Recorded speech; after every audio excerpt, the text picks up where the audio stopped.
рамках фестиваля туризма Саха Travel 2022 на площадке бизнес-пространства «Точка кипения» состоялся круглый стол на тему антикризисных мер поддержки туризма в Якутии, а также обмен опытом для привлечения туриста на Дальний Восток. Вот сегодня у нас начался фестиваль Саха Travel. В течение 4 лет у нас не было его, поэтому мы решили возобновить, так как мы давно уже работаем в туризме. Ну, допустим, я работаю лично 25 лет, поэтому для нас туризм – это как бы детище наше. И в этом году вот мы собрали всех туроператоров, турагентов, которые ныне действуют в Якутии, и организовали фестиваль Саха Travel. Получается, вот это уже вступительная часть началась, да. И, может быть, уже какие-то были интересные предложения?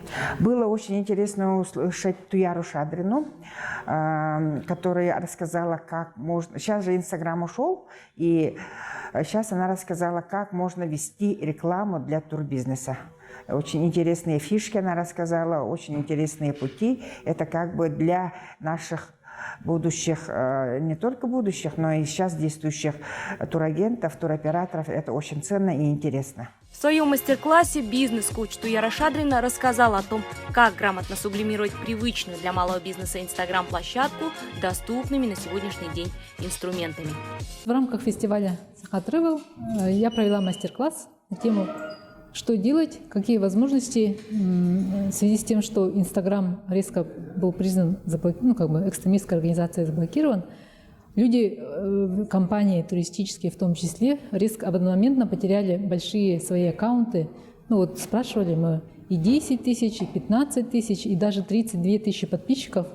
Они их годами нарабатывали, и тут потеряли доступ к ним. И что делать в этой ситуации?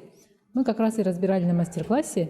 И на примере свод-анализа, анализ возможностей угроз сильных и слабых сторон. В перерыве на кофе-брейк редакция сайта ТВТН решила разузнать, что же все-таки, по мнению участников встречи, поможет нашему туристу по-новому взглянуть на красоты родного края. Что приглянулось, кого бы отметили? Форум только начался. Очень интересны, конечно, моменты, связанные все-таки с массовым переходом из социальной сети Instagram в российские платформы. Это ВКонтакте, это Яндекс очень активно сейчас используется. Не то что даже населением, а в принципе предпринимателями, да? То есть идет переформация такая, мы стараемся найти новые пути решения для того, чтобы сократить то расстояние с нашими потребителями, так сказать, да, наших услуг.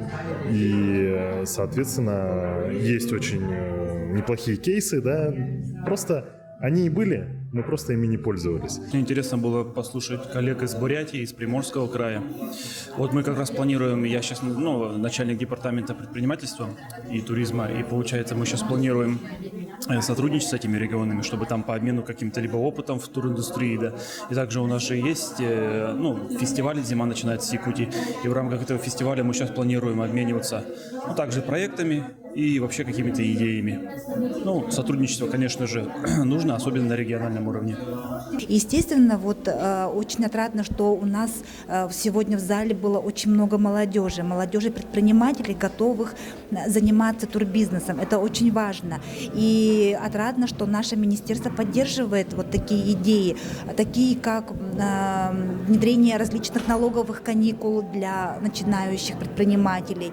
Мне бы хотелось, чтобы была углублена поддержка в рамках детского туризма, что у нас есть прекрасные места в Республике Саха-Якутия, которые годятся для детских туристских дестинаций. И моя былая мечта, моя идея в том, чтобы выделить в рамках нашей территории республики некие такие детские туристские дестинации в рамках ОППТ, может быть, и не только ОППТ, которые могли быть выделены только для развития детского туризма. И где бы наши дети со всей республики бы отдыхали, да? Это, например, Алекминский улус, это Хангаласский улус, это Сунтарские улусы, где есть прекрасные места для того, чтобы дети с арктических зон получили бы полноценный отдых, не менее, худший, нежели бы в средней полосе России. Как привлечь туристов на Дальний Восток?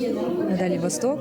Нам нужно, это чисто мое мнение, да, нам нужно, наверное, открыть какую-нибудь большую базу, да, на региональном уровне, именно вот в нашей республике, например, и уже работать по рекламе. Нужен хороший компетентный санаторий, то ли что, что-то в этом роде, база большая, огромная. Конечно же, мы не могли не узнать мнение главного эксперта в сфере гостеприимства, главы представительства Федерации рестораторов и ательеров республики Татьяны Тымыровой. Действительно, с момента вступления таких сложных турбулентных ситуаций для бизнеса на сегодняшний день основная задача как органов власти, да, также и бизнеса выработать те меры поддержки, которые будут способствовать развитию внутреннего туризма. Мы четко понимаем, что более 10 лет всех приучали россиян выезжать за границу, да, а теперь нам надо всю систему, механизм сделать так, чтобы россияне могли путешествовать по России и создавать те условия. Но надо отметить еще такой важный момент, что при этом регионы начнут конкурировать между собой. Одной из предложенных мер поддержки прозвучала идея удвоить кэшбэк для Дальнего Востока. Но, к сожалению, программа имеет ряд ограничений. На сегодняшний день льготой могут воспользоваться лишь те операторы, которые прошли определенную классификацию. Также со стороны бизнес-сообщества были озвучены предложения, которые помогут стимулировать развитие внешнего туризма.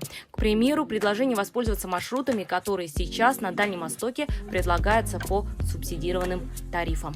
Было предложено увеличить маршруты внутри Дальнего Востока, что позволило бы расширить географические возможности и доставлять туристов в такие отдаленные уголки, как Приморье, Камчатка и даже Сахалин. Здесь хочется надеяться на перспективу развития, и потенциал у нас огромный. Судя по тому, что туристско-рекреационные кластеры, когда развиваются, есть федеральная поддержка.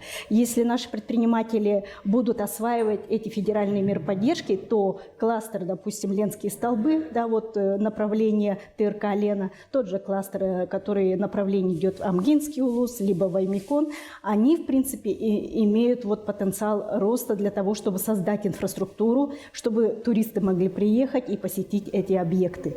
Но здесь должна быть комплексная работа всех. Что нужно нашим туристам? Обязательно, чтобы встретили в аэропорту, где остановиться, комфортно разместиться, поспать, да, и поесть, условно так. А потом уже включаются достопримечательности, экскурсии и прочее. И в первую очередь, если мы создадим им эти условия, безусловно, к нам поедут. Что касается внутреннего регионального туризма, экспертами отмечается активный спрос. Якутяне с удовольствием посещают не только знаменитые Ленские столбы, но и малоизвестные уголки родного края, что дает отличные возможности подготовиться к встрече гостей из иных регионов и развитию внешнего туризма в целом. Надежда Кузнецова, Алексей Елисеев, ТВТН, Якутск.